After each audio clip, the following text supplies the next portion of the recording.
Assalamualaikum warahmatullahi wabarakatuh. Wilujeng sumping di kelas Bahasa Sunda SMK Garuda Nusantara. Dinten ayeuna urang teh bade ngabahas ngeunaan carita wayang. Carita wayang teh nyaeta carita nu sok dilakonkeun dina pagelaran wayang.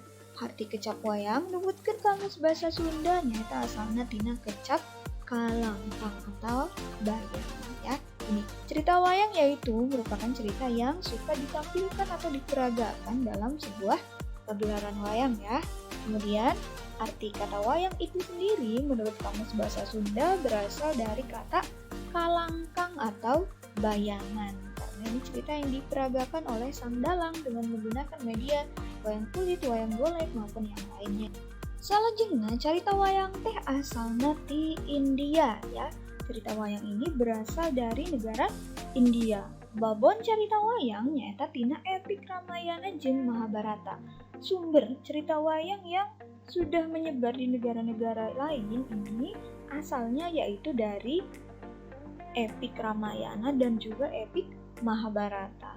Disebut epik teh lantaran ditulisna dina puisi panjang nepi mangrebu-rebu pada jeung ngawengku sababaraha jilid episode unggal jilid ngawengku sababaraha judul. Nah, kedua cerita tadi Ramayana dan Mahabharata disebut sebagai epik karena keduanya ditulis dalam bentuk puisi yang panjang ya, sampai mangrebu-rebu pada beribu-ribu bait dan meliputi beberapa jilid episode. Di tiap jilid itu mengandung beberapa judul. Bahkan di India, cerita Ramayana dan Mahabharata ini dianggap sebagai kitab suci di agama Hindu. Carita wayang asup ka Indonesia bareng jeung asupna agama Hindu. Jeung ku para wali dipake media pikeun nyebarkeun agama Islam ya. Awal masuk carita wayang ke Indonesia itu bersamaan dengan masuknya agama Hindu karena tadi sudah dibilang ya, cerita Ramayana dan Mahabharata yang merupakan sumber dari cerita wayang itu merupakan kitab suci dari agama Hindu. Lalu oleh para wali, cerita wayang ini digunakan sebagai media untuk menyebarkan agama Islam karena di dalamnya diselipkan tokoh-tokoh yang bisa menjadi teladan dan juga diselipkan ajaran-ajaran agama Islam pada kontennya ya. Di Tatara Sunda, wayang mimitina sumebar secara lisan laju ditarulis dina naskah kuno jeung wawacan ya. Awalnya hanya menyebar secara lisan saja dari satu orang ke orang yang lain, dari satu dalang ke dalang yang lain.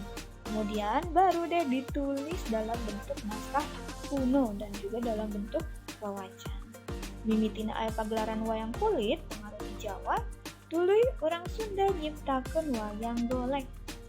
Pertamanya yang ada pagelaran wayang itu berupa wayang kulit yang merupakan pengaruh kultur dari Jawa. Kemudian orang-orang Sunda menciptakan wayang golek. Ini yang seperti ini adalah wayang kulit dan yang ini adalah wayang golek ya. Nah, yeuna rupa-rupa wayang. Naon wae teh rupa-rupa wayang?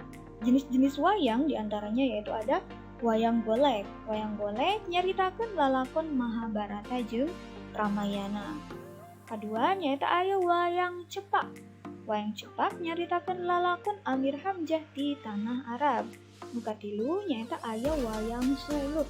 Wayang suluk teh khusus nyaritakeun lalakon sajarah Indonesia. Ya, di antara tiga jenisnya yang pertama ada wayang golek. Wayang golek ini kontennya menceritakan kisah Mahabharata dan Ramayana. Lalu wayang cepak kontennya yaitu tentang tokoh berasal dari tanah Arab yang bernama Amir Hamzah ya. Yang terakhir tadi wayang sulu ini isinya menceritakan kisah-kisah dan juga tokoh-tokoh sejarah dari Indonesia.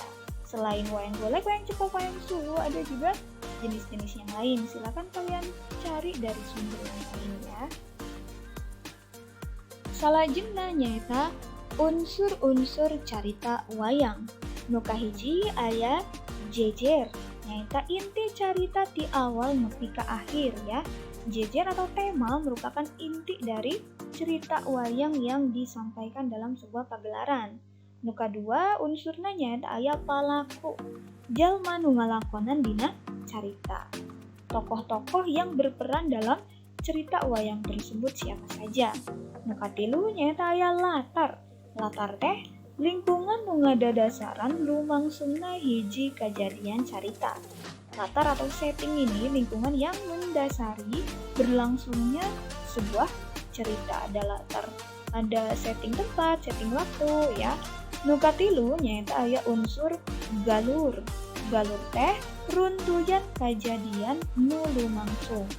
Galur atau plot ini rentetan kejadian yang berlangsung. Biasanya ada plot yang maju, ada yang mundur, flashback ya. Adapun cerita Ramayana dan Mahabharata itu merupakan plotnya plot yang maju. Salajengna user sawangan atau point of view nyaeta titilikan carita. Dari sudut pandang siapakah cerita tersebut diambil? Nu katilu nyaeta aya amanat. Pesan atau pelajaran nu ditepikeun pangarang dina carita ya. Kontennya pesan pelajaran yang bisa diambil dari cerita wayang tersebut.